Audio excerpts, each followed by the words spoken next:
vou pedir para você deixar a sua Bíblia aberta em Mateus capítulo 17. Nós vamos ler 2 textos hoje, mas antes de ler o texto de Mateus 17, eu gostaria que você ouvisse uma explicação da nossa nova série.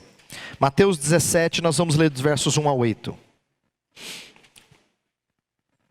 Mas antes disso, deixa eu explicar. Nós iniciamos hoje uma série intitulada Crescendo com Pedro, que visa nos encorajar ao crescimento.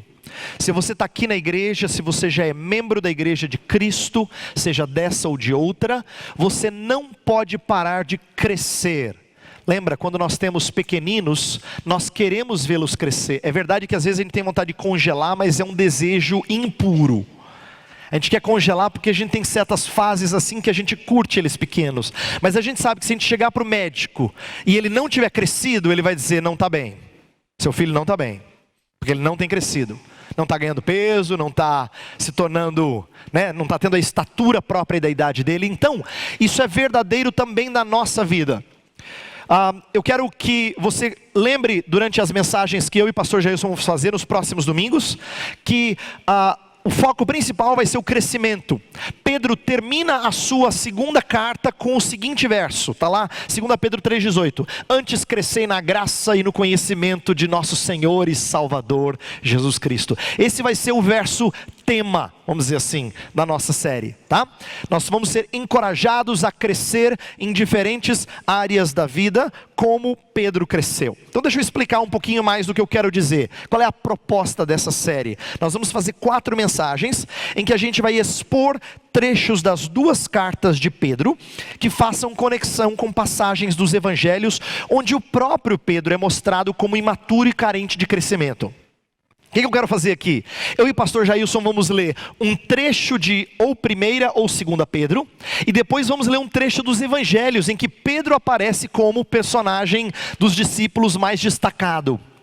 Porque com isso a gente vai perceber que Pedro tem a ousadia de escrever sobre assuntos que antes ele é envergonhado por não saber. Mas eu não quero que você ache que isso é sinônimo de um Pedro hipócrita. Olha lá Pedro, falhando lá nos evangelhos, aí quando escreve carta, escreve sobre isso. Não é essa a ideia que a gente tem que ter, é o contrário. Demonstrar como ter escrito nas cartas sobre tópicos nos quais ele foi imaturo num primeiro momento, isto é, nos evangelhos, é testemunho de que o próprio Pedro cresceu. Quando ele exorta, crescei na graça e no conhecimento de nosso Senhor e Salvador Jesus Cristo, é porque ele havia experimentado isso. E eu quero, nos próximos domingos, mostrar a vocês que tem certos momentos em que ele pisa na bola, vamos dizer assim, nos evangelhos, mas o Pedro mais maduro vai dizer, gente, atenção, eu aprendi isso aqui, foi difícil, foi duro, mas foi muito importante. E ele nos exorta então a crescermos. Mas porque não só ele viu quão ruim é errar, mas ele também cresceu. E eu creio que a evidência disso está em escrever sobre coisas de forma intensa, de forma apaixonada, a entender a verdade. Então essa é a ideia, nós falarmos sobre tópicos nos quais Pedro cresceu. Ele percebe que precisa crescer e continuar a crescer. Os tópicos que nós vamos abordar aqui, eu e pastor Jailson, nos próximos domingos. Hoje eu vou falar sobre revelação, que é o crescimento no apreço pelas escrituras e o seu lugar na vida cristã. Próximo domingo o pastor Jailson vai falar sobre edificação, que é o crescimento na compreensão da igreja e de sua expansão. Depois vou falar sobre tentação, como é que a gente tem que crescer na prudência em relação ao nosso inimigo, às suas estratégias. E por último, preservação, isto é, como é que Deus cuida de nós, como é que Ele preserva-nos em meio às tribulações, em meio às tentações, tá? Então essas são áreas nas quais Pedro aparece de forma muito marcante nos evangelhos e também escreve sobre elas. É significativo isso. Pedro não está falando sobre coisas que ele nunca vivenciou, ele está falando de coisas que ele vivenciou e que ele compreende que são necessárias a encorajar as pessoas a crescerem. Então agora eu quero pedir que você acompanhe a leitura que eu vou fazer de Mateus 17, depois a gente vai para 2 Pedro 1. Mateus 17, a partir do verso 1 diz assim: 6 dias depois, Jesus tomou consigo Pedro, Tiago e João, irmão de Tiago, e os levou em particular a um alto monte. Ali ele foi transfigurado diante deles. Sua face brilhou como o sol e suas roupas se tornaram brancas como a luz. Naquele mesmo momento apareceram diante deles Moisés e Elias, conversando com Jesus. Então Pedro disse a Jesus: Senhor, é bom estarmos aqui.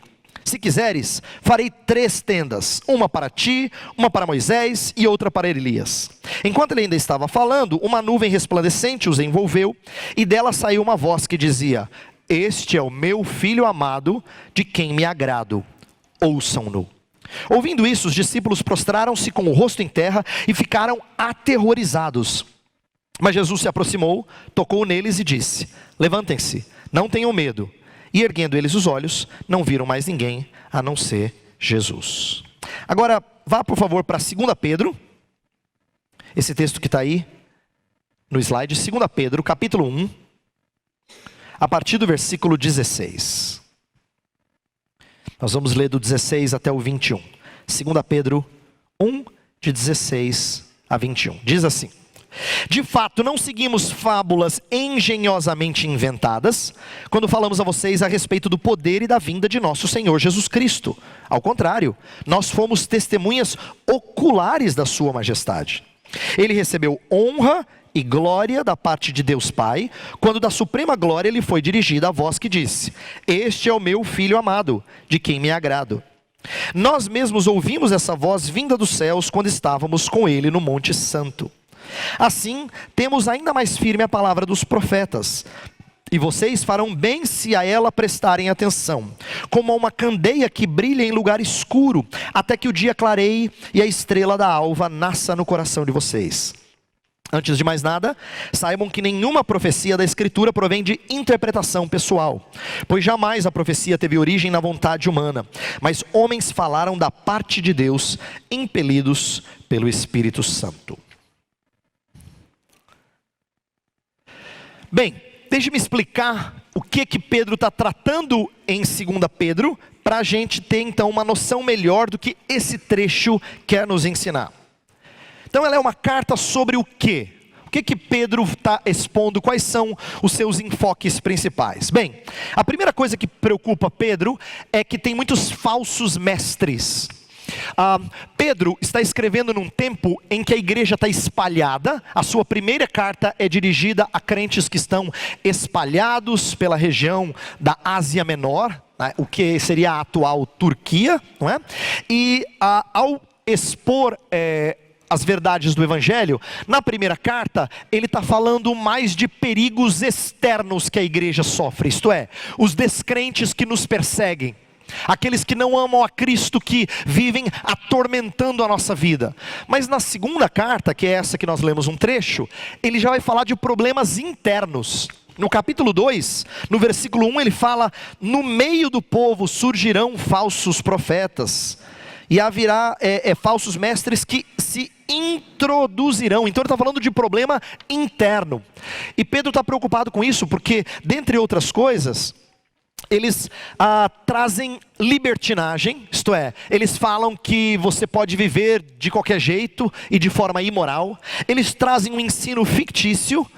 Eles principalmente desacreditam na promessa da vinda de Jesus. Olha para o capítulo 3, versículo 4. Olha só. Eu vou ler o 3 e o 4. Antes de tudo, saibam que nos últimos dias surgirão escarnecedores, zombando e seguindo suas próprias paixões. Eles dirão: o que houve com a promessa da sua vinda? Desde que os antepassados morreram, tudo continua como desde o princípio da criação. Então veja que eles estão dizendo assim, que Jesus veio, mas não mudou nada. Será que ele vai voltar? Eu não sei, acho que as pessoas entenderam errado a sua mensagem.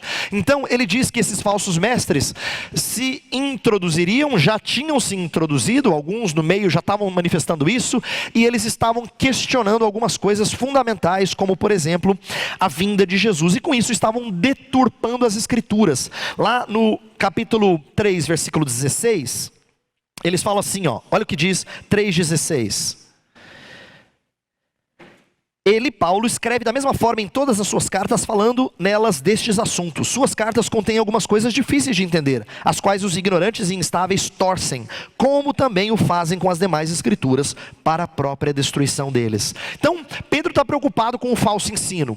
E por ele estar preocupado com o falso ensino, ele resolve ensinar sobre os fins dos tempos. Ele vai dizer assim: deixa eu estabelecer algumas coisas muito firmemente.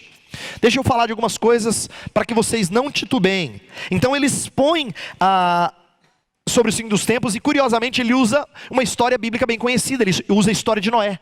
Por quê? Noé também vivenciou um juízo surpreendente da parte de Deus. Quando ninguém esperava, o castigo de Deus veio. Pedro está dizendo: olha, a história vai se repetir. Não deem ouvidos aos falsos mestres que dizem que Jesus não há de voltar, que dizem: cadê a sua vinda? Ele diz: não, ele virá e vai surpreender, ele vem como ladrão, o dia do Senhor. Então ele expõe sobre os fins dos tempos, e é por isso que ele começa a trabalhar com a ideia de crescimento na vida cristã. Por quê? Pedro entendeu que se tem uma coisa que estimula uma boa expectativa dos fins dos tempos, é você crescer na graça e no conhecimento de Jesus. Então o começo da carta e o final da carta são sobre crescimento, sobre entender mais a Jesus Cristo, conhecer mais a Jesus Cristo. É como se ele abrisse o parênteses e fechasse o parênteses com o conhecimento de Jesus. Você precisa conhecê-lo mais, você precisa estar preparado para a sua vinda, é isso que ele quer dizer. E você vai conhecê-lo como? Lógico, através das escrituras. Então esse é o quarto e último assunto, é como se fosse o fundamento do crescimento.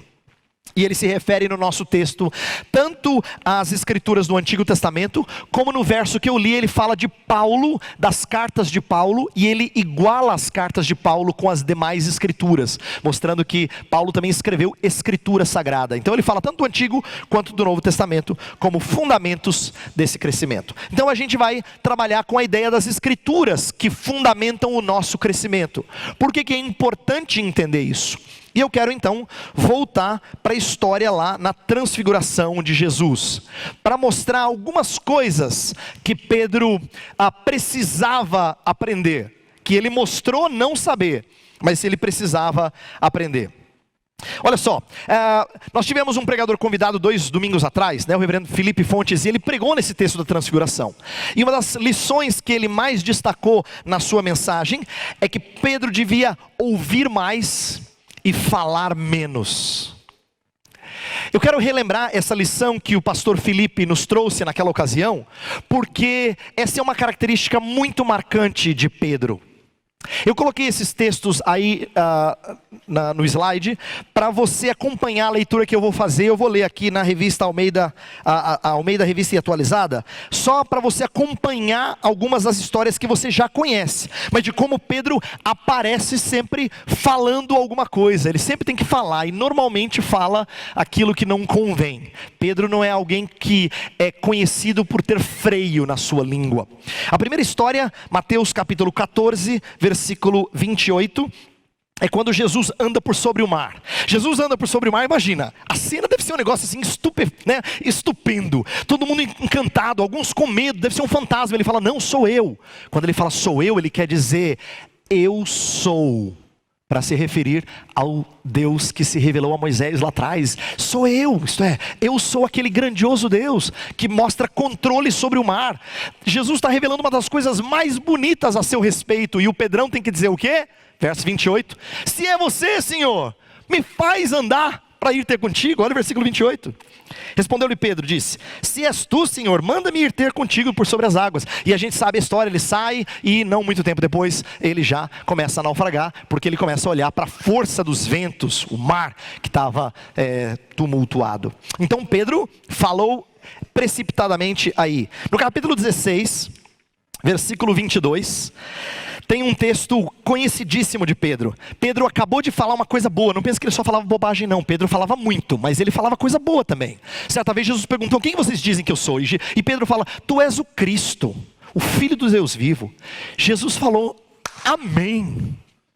Rapaz, bem-aventurado és, porque essas coisas foram reveladas pelo Pai. Quer dizer, Pedro tirou 10 na prova de teologia.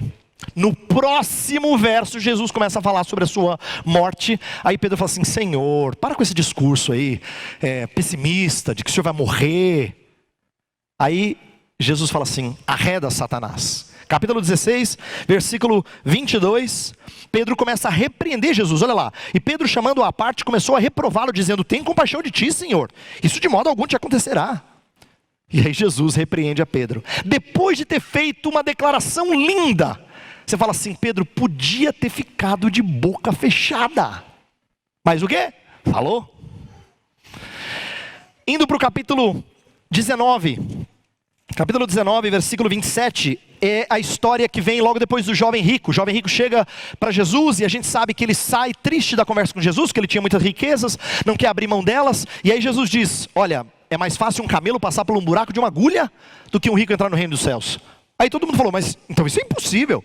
Aí Jesus falou: exatamente, impossível. Mas o que é impossível aos homens, é possível para Deus. Era aquela hora de você parar e mastigar e processar o ensino de Jesus. O que Pedro faz? Versículo 27. Então lhe falou Pedro: eis que nós tudo deixamos e te seguimos, que será pois de nós? E nós que nos tornamos pobres pelo Senhor Jesus. Aí Jesus tem que dizer: olha, você não se tornou pobre coisa nenhuma, porque o que você perdeu, você ganhou muito mais no reino dos céus. Mas de novo Pedro está falando, tá comentando. No capítulo 26, versículos 33 e 35, já é próximo de Jesus ser entregue e morto. E aí aquele momento famoso em que Jesus fala que o pastor vai ser ferido e as ovelhas vão estar dispersas. E no versículo 33, disse-lhe Pedro: ainda que venhas a ser um tropeço para todos, nunca o serás para mim. Aí Jesus profetiza a história do galo cantar e ele vai negar, mas nem assim ele cala a boca. Versículo 35, disse-lhe Pedro: ainda que me seja necessário morrer contigo, de nenhum modo te negarei. Em João capítulo 13, Jesus Cristo vai lavar os pés dos discípulos. E aí, quando chega na hora de Pedro, Pedro fala: não, Senhor, nos meus pés não, porque era uma atitude muito humilhante, e ele não queria ver Jesus fazendo uma coisa dessas. Aí Jesus fala assim: se eu não te lavar, você não tem parte comigo. Então, Senhor, então dá a cabeça aos pés. Ele sempre tinha que falar alguma coisa. Então ele é marcado por ser impulsivo no falar. E a história da transfiguração é um perfeito exemplo disso. Você imagina, Jesus pegou Pedro, Tiago e João, os 3 discípulos que frequentemente são demonstrados como próximos dele, leva para um monte, a gente não sabe qual é que é, a Bíblia não identifica. E nesse monte, Jesus Cristo começa a brilhar de glória. O seu resplendor é tal que isso causa um certo pavor nos discípulos. E aí aparece Moisés, Elias, conversando com Jesus, e os discípulos vão um pouquinho mais afastados. Era para admirar aquilo e depois perguntar: Jesus, nos explica o que aconteceu. Mas o que Pedro faz? Jesus, eu queria só interromper aqui um pouquinho. Não dá para a gente fazer 3 tendas e ficar por aqui, porque é bom estarmos aqui. O texto de Marcos, que o pastor Felipe pregou há 2 domingos atrás, fala que Pedro tomou a palavra. Imagina, Jesus está conversando lá, né? Moisés, Elias, ele toma a palavra e fala assim: Senhor, peraí, dá licença, vamos fazer 3 tendas, que ideia boa, a gente ficar aqui, uma para o Senhor, uma para Moisés, uma para Elias. Ele era um homem marcado por falar. Agora, eu não estou aqui, atenção, eu não estou aqui criticando só os falantes. Eu estou criticando a nossa constante imprudência no falar. Seja falando muito ou falando pouco. Pedro era uma pessoa que demonstrava certas características dele, claro, impulsivo, líder, ele era. Mas ele não tinha aprendido a ouvir. E é isso que uma das lições que ele tem que aprender na transfiguração. Uma segunda lição é que ele precisa ouvir, priorizar ouvir sobre ver. Estou dizendo isso por quê? Porque lembra que Jesus está brilhando de forma maravilhosa. E aí, quando Pedro faz o comentário dele, vem uma voz do céu que fala assim: este é o meu filho amado em quem me comprazo. Veja ele. Não é isso que a voz diz. Não é veja ele. É a ele ouvir. Dê ouvidos ao que ele tem que falar. Não é interessante que Pedro está vendo coisas tão sublimes que ele poderia dizer assim: não, ouvi não, eu já estou vendo, está maravilhoso aqui. Não, mas o pai está lhe ensinando que não é para fazer 3 tendas e ficar ali, vendo a glória de Jesus. É para ouvi-lo. Essa é uma lição importante que não só Pedro, mas os discípulos tinham que aprender. Em Atos capítulo 1, o texto que está aqui no slide, é quando Jesus já morreu, ressuscitou, está ensinando as últimas coisas, vai subir aos céus. Aí os discípulos chegam para ele e falam assim: ô Senhor Jesus, é agora que o Senhor vai assim, fazer o reino maravilhoso. É agora que o Senhor vai mostrar assim o seu poder. É agora que o reino vai ser tudo aquilo que nós esperamos. E aí Jesus os repreende, porque de novo eles estavam focados em ver. Eles tinham ouvido tantas coisas de Jesus nos últimos 3 anos. Tantas coisas lindas. E eles ainda estão focados em ver. Essa é uma lição que Pedro tinha que aprender.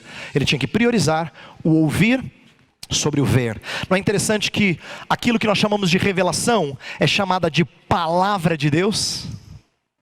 Palavra de Deus.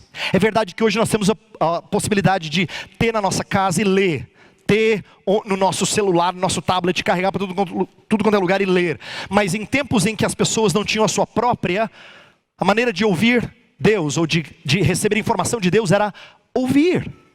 Então a prioridade das escrituras sempre é a palavra de Deus. Disse Deus, haja luz. Logo no comecinho da história. Disse Deus. A escritura não fala e apareceu Deus. Ela foca na palavra de Deus. Então priorizar ouvir sobre ver era uma lição que ele precisava aprender. Uma terceira lição: Cristo não é apenas um grande profeta. Porque quando Jesus está lá brilhando e a sua glória está aparecendo de um jeito que não tinha sido vista pelos discípulos antes, aparecem Moisés e Elias. E pensa bem, Pedro fez uma coisa típica de crente que fala assim: quando eu chegar no céu eu quero conversar com o Paulo, perguntar para ele: Paulo, o que você quis dizer lá naquele capítulo? Eu tenho vontade de conhecer Abraão. A gente fala umas coisas dessas, você já deve ter ouvido isso, ou talvez falado isso. Acho que Pedro era igual, ele era fã assim de Moisés e Elias. Então ele não propôs uma tenda, ele propôs 3, um para cada um. Para Jesus, para Moisés, para Elias. Mas o que ele está evidenciando aqui, nessa atitude aparentemente bondosa, é que ele considera Jesus um grande profeta. Que nem Moisés, que nem Elias, é maravilhoso. Não, Pedro, você não entendeu. Este é o meu filho amado, a ele ouvi. O que Pedro precisava aprender é que Cristo tinha prioridade sobre até os maiores da história judaica. Moisés e Elias foram 2 dos grandes, dos gigantes. Eram aqueles que todo mundo falava assim: puxa, se eu pudesse um dia conhecer o Elias, já pensou? Já pensou se eu conhecesse o Moisés? Mas eles não tinham percebido que o próprio Deus estava diante deles. E Moisés, então, em Pedro, então tinha que aprender isso, a priorizar, a entender que Cristo não é apenas um grande profeta como Moisés e Elias, mas tudo aponta para ele. E uma quarta lição é que tomar a cruz é vida de poder e glória. Essa é uma coisa muito difícil de entender. Por que eu digo isso? No contexto dos 3 registros da transfiguração, isto é, Mateus, Marcos, Lucas, todos os 3 contam a história da transfiguração de Jesus. Nos 3 exemplos, o contexto imediato, isto é, o texto que vem logo antes, Jesus falou assim: toma a sua cruz, negue-se a si mesmo.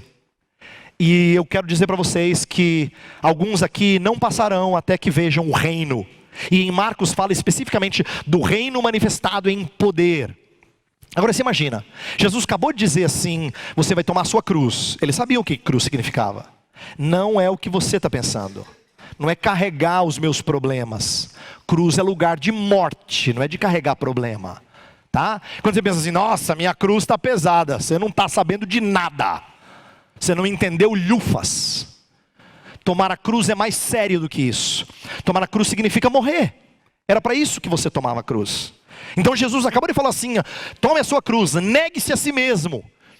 Ele está propondo uma vida de martírio, de perda aparentemente. Mas ele fala: vocês vão ver o reino com poder. Essa é uma coisa difícil dos discípulos acreditarem. Aí Jesus é tão cuidadoso que ele pega Pedro, Tiago e João e fala assim: vamos para o monte orar. E ele enxerga um pouquinho da glória e do poder desse que estava vivendo de forma humilhada. Pedro precisava aprender que o caminho da cruz é um caminho de glória e poder. Era difícil para ele. Era difícil para os discípulos em geral. Mas ele precisava aprender isso. Então o que eu quero fazer no resto da nossa mensagem? Eu quero mostrar como Pedro vai escrever, vai demonstrar como ele aprendeu todas essas lições. Eu quero mostrar a você como o nosso texto, 2 Pedro 1, de 16 a 21, trabalha com as quatro ideias que estão aqui. Só que eu vou trabalhar de maneira inversa. Eu vou fazer 4, 3, 2, 1. Tá? A gente vai olhar para cada uma dessas lições e como ele escreve sobre elas. Como ele trabalha exatamente com essas ideias. Ok? Vamos lá. Primeira coisa que a gente vai ver que Pedro escreve e nos ensina é que a Escritura, a revelação de Deus, é um testemunho verdadeiro. O que eu quero dizer com isso? Pedro no versículo 26, volta lá para 2 Pedro.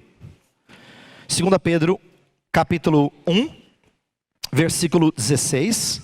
Ele fala assim: de fato não seguimos fábulas engenhosamente inventadas. A palavra fábulas, no grego, é mythos, é de onde a gente tira a palavra mito. Mito. Né? É muito comum a gente ouvir falar sobre o mito em várias áreas das ciências humanas, principalmente. Quando alguém vai falar sobre alguma questão religiosa, alguma crença, ele fala do mito. Tem o mito de Adão, ou o mito disso, o mito daquilo. Porque elas não são histórias que têm um peso acadêmico ou que querem significar alguma coisa verdadeira. Elas são histórias que refletem a cultura de um povo, refletem as crenças de um povo. Não importa se ela tem credibilidade científica ou não. O que importa é que ela faz sentido para esse povo. Normalmente, qualquer discurso mitológico tem essa ideia. E isso, para Pedro, é abominável. Porque nas escrituras, quando a palavra mythos é usada, é sempre de maneira negativa. É para dizer, não é isso que nós narramos. Não se trata de mito. Não se trata de mito. Então o ensino de Pedro, ele diz, olha, tanto não é mito que eu vou dizer para vocês, eu vi. É isso que ele quer dizer no verso 16. Eu sou testemunha ocular.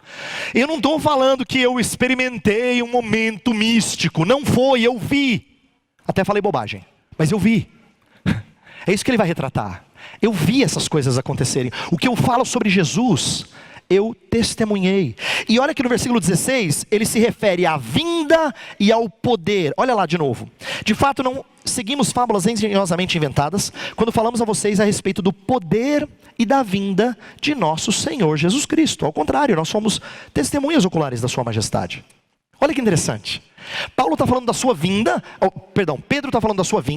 e normalmente a palavra vinda, quase sempre ela se refere à segunda vinda de Cristo. A palavra é usada para se referir à segunda vinda. Mas aqui ele faz uma conexão com um fato da primeira vinda de Jesus. Por quê? Nesse fato da primeira vinda, é como se Jesus estivesse antecipando uma glória que ele demonstraria futuramente. Ele estava apontando para uma realidade mais sublime. Então a primeira vinda havia sido em poder e majestade. É como se a transfiguração fosse o abrir dos olhos. Tem momentos assim nas escrituras. Tem um momento genial com Eliseu e o seu servo. Eliseu está cercado por inimigos e o servo está morrendo de medo. E o servo fala assim, meu senhor, nós vamos morrer. Aí Eliseu ora e fala assim, Senhor, abre os olhos desse servo. Aí abre os olhos, tem exércitos celestiais protegendo eles. Tem momentos da escritura em que Deus abre os olhos. A transfiguração foi como uma metamorfose da ótica de Pedro. Metamorfose é a palavra para transfiguração. Foi uma mudança de perspectiva. É como se Jesus estivesse dizendo a ele assim, Pedro, você está enxergando essa carcaça aqui, ó, que envelhece, tão humilhada, mas eu quero que você veja um pouquinho da minha glória. Pedro, portanto, aprendeu que aquele Cristo que andava com ele, que comia com ele, que ria com ele, que parecia igual a ele em algumas coisas, em outras completamente diferente, né? Era cheio de poder e glória. E que quando ele falava, me siga, certamente é uma vida de poder e glória. Pode parecer que não. Pelas coisas que nós perdemos, pelas coisas que nós sofremos, parece que não. Mas é nesses momentos que a nossa visão tem que ser aberta. Por isso, Pedro fortalece a confiança de que o caminho da cruz é uma vida de poder, mesmo perto de seu martírio.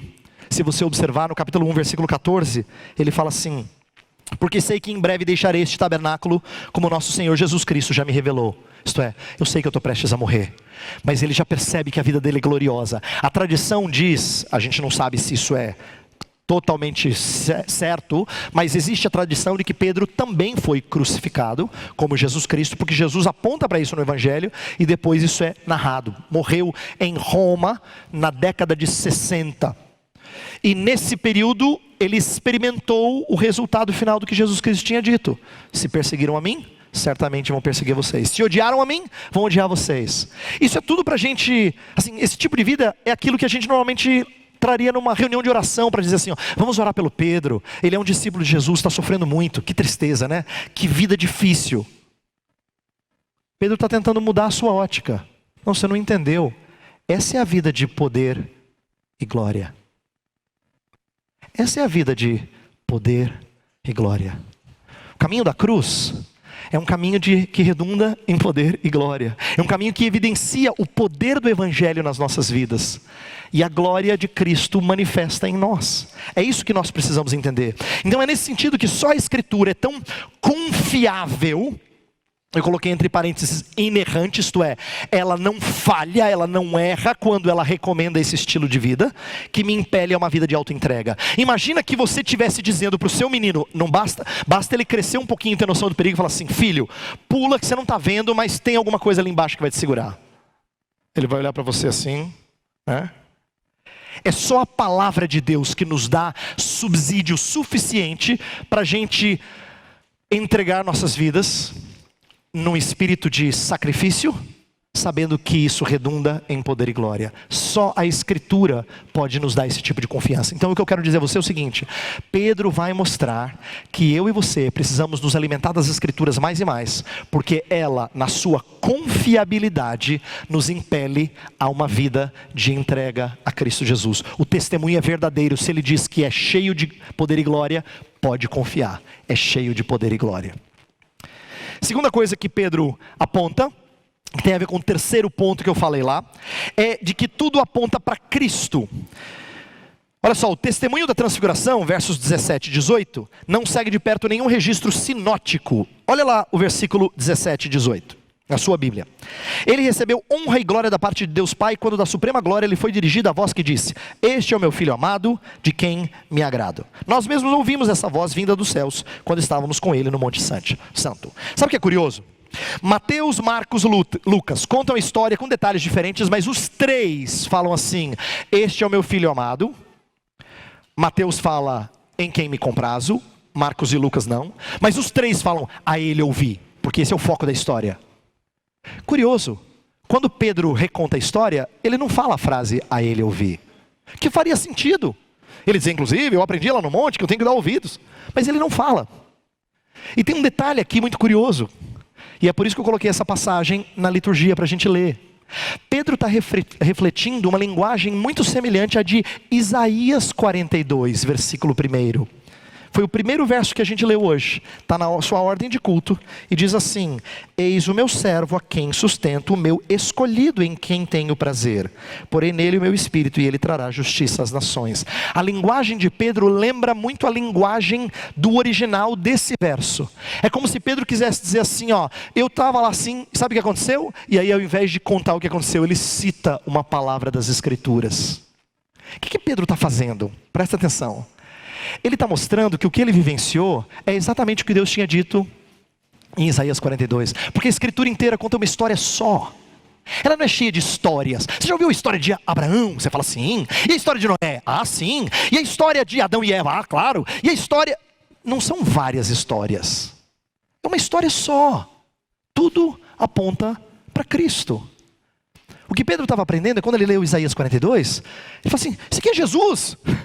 Eu lembro, fui lá no monte. Exatamente, Pedrão. É isso que ele está ensinando para você e para mim. Quando a gente lê as Escrituras, a gente não deveria ler como sendo um apanhado de experiências religiosas, não é? um monte de ideias colocadas todas juntas. Não. Inclusive, no versículo 17, ele usa uma linguagem de glória de Deus, que é muito parecido com o que acontece no Monte Sinai. Monte, glória, revelação de Deus. É exatamente o que acontece no Monte Sinai, quando Moisés sobe ao monte, e todo mundo vê aquele monte e fica atemorizado. A história se repete com Jesus, mas agora de uma maneira mais particularizada, para Pedro, Tiago e João. O que Pedro está fazendo de propósito é fazer link na cabeça de quem lê. É usar uma linguagem que faz você lembrar de outra história. Aí você fala, mas peraí, você que está querendo dizer? Ele é exatamente. Nossa, eu nunca tinha pensado nisso. Quer dizer que Jesus, transfiguração, monte tem a ver com Deus, Sinai, monte? Você não tinha entendido? Ele está contando para você e para mim que as histórias elas estão interligadas, porque elas contam uma história só. As escrituras são uma unidade. E por que isso é importante para nós? Porque corrige o conceito de Pedro de considerar Cristo em pé de igualdade com Moisés e Elias, lembra? Moisés, Elias, Cristo. Não, Pedro. A ele ouvi. A história é sobre Cristo, Pedro.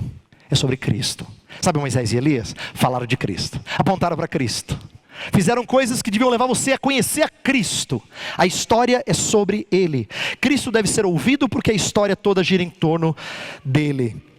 E nós temos que fazer isso. Na próxima série que o pastor Jailson vai iniciar, no próximo mês, nós vamos tentar meditar sobre isso, sobre a unidade das Escrituras, sobre como ela testemunha de Jesus o tempo todo, para que a gente aprecie cada vez mais o livro. Eu não sei se você já percebeu isso, mas quando a gente ouve uma aula de alguém que é muito competente na sua área, os momentos mais fantásticos da aula são quando ele faz grandes conexões. Aí ele amarra isso aqui com isso aqui, aí ele amarra isso com isso aqui, aí você fala assim, nossa! Sabe aquela expressão de espanto? Porque a gente gosta de ver a unidade das coisas. Isso para nós é sinônimo de que faz sentido. Os momentos mais bonitos da Escritura são os momentos em que a gente entende a sua unidade, como ela faz sentido. Ela é toda amarrada dentro de uma grande história. Nós precisamos entendê-la assim e aprender com Pedro a conhecer a unidade das Escrituras. Terceira coisa, Pedro fala da autoridade do registro. Olha só, versículo 19 tem uma expressão que é muito assim, difícil de traduzir. E tem opiniões diferentes entre os comentaristas, entre os especialistas. No versículo 19 ele começa dizendo, assim temos ainda mais firme a palavra dos profetas. Depois dele falar que ele presenciou lá no monte, Jesus brilhando em glória, ele diz assim, e tem uma palavra profética que é ainda mais firme, ou é mais firme. Como assim mais firme? As opiniões divergem, tem gente que acha que mais firme tem a ver com confirmar. Então a palavra profética confirma o que Pedro experimentou, ou Pedro confirma a palavra profética, são possibilidades. E uma terceira possibilidade, e bastante chocante, é Pedro dizer assim, inclusive, sabe o que é mais seguro ainda do que o meu testemunho? É o que já está escrito nos profetas. Isso fazia sentido para a mentalidade judaica, porque o judeu queria que você se apegasse à lei, ao entendimento da palavra escrita, antes do que a experiências com Deus. Se é isso que Pedro está dizendo, então ele demonstra aqui como ele é encantado com o que está registrado no papel. Sabe por que é importante isso para a gente? Apontar a validade do registro no papel, é que para nós é só papel e tinta, com uma capinha de couro. Para nós é isso. É verdade que Deus fala na sua palavra, mas quantas vezes você já não leu em casa e não pareceu nada espetacular? Quantas vezes você já não leu em casa? Você falou assim, ok Senhor, fiz a minha devocional. Porque nós somos levados a pensar que esse é um livro que Deus pode usar, mas raramente a gente imagina que esse é um livro que já contém autoridade em si mesmo. O que eu acho que Pedro aprendeu com essa frase, temos ainda mais firme a palavra profética, é que ele quer dizer que testemunho ocular não é superior à palavra profética. Já pensou? Você conversar com Pedro e falar assim, Pedro, então tem aqui Isaías, mas eu soube que você até viu Jesus no monte, né? Normalmente é a parte da história que a gente quer ouvir. Se eu contasse para você assim, então eu vou narrar a minha conversão para vocês. Eu era uma pessoa desregrada, imagine, você já ouviu histórias assim, então eu quero que você entenda um ponto. Eu vivia uma vida desregrada, e aí minha família estava toda esfacelada, até o dia que comecei a ler a Bíblia, e as coisas começaram a fazer sentido. E teve um momento que Deus falou diretamente comigo, e apareceu num sonho. E aí depois eu ouvi mais sermões, e estou aqui hoje, aprendendo da palavra de Deus. Qual é a parte que mais chamou a sua atenção? Não é difícil de entender. Se eu abrisse para perguntas, todo mundo ia perguntar assim: então, me conta dessa experiência que você teve aí, do sonho, da visão, como é que foi? Deus falou com você? Foi assim, bem nítido, Ele falou com palavras que você entende? Essa é a parte que mais encanta. Todos nós somos assim. Todos nós. Ou isso te incomoda, ou aguça a sua curiosidade, mas ninguém fica impassível diante de um testemunho assim. O que Pedro está ensinando para a gente? O registro escrito é ainda mais firme. Uau! Então eu não preciso ouvir Deus falar comigo diretamente. Por quê? Ele já fala. Ele já fala. E aquele meu anseio de ouvi-lo de forma mais concreta é algo que eu preciso mudar. Lembra que eu falei que os discípulos gostariam de ver antes do que ouvir, ver o reino?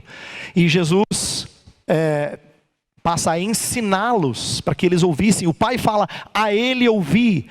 É porque uma coisa que Pedro e os discípulos precisavam aprender, e nós precisamos aprender, é que nesta presente vida, Deus quer discípulos que o sigam pelo que ouvem, não pelo que veem.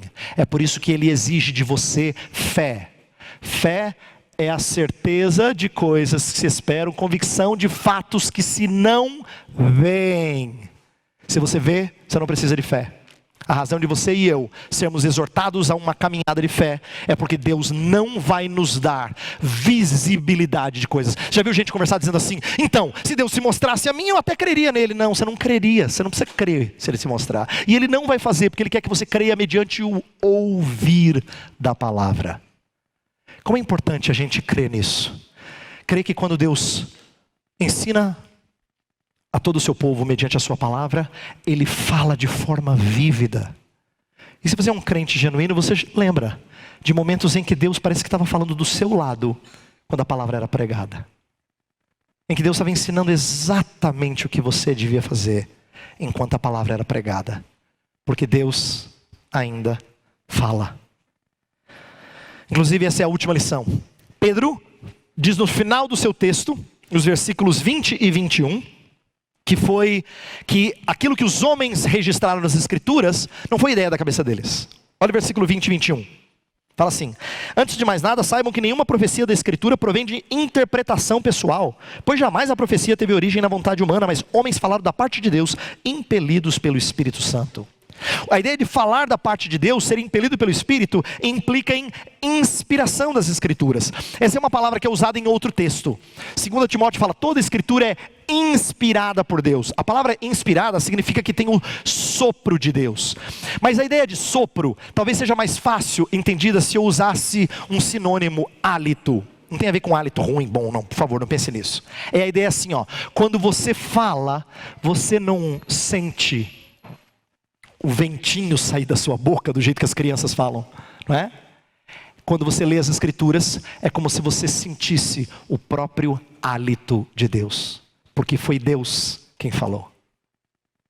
Quando os homens estão escrevendo, embora sejam cartas deles, é o próprio Deus falando. É isso que Pedro quer ensinar, é isso que Paulo ensina em 2 Timóteo 3,16, quando ele fala que toda a escritura é inspirada por Deus.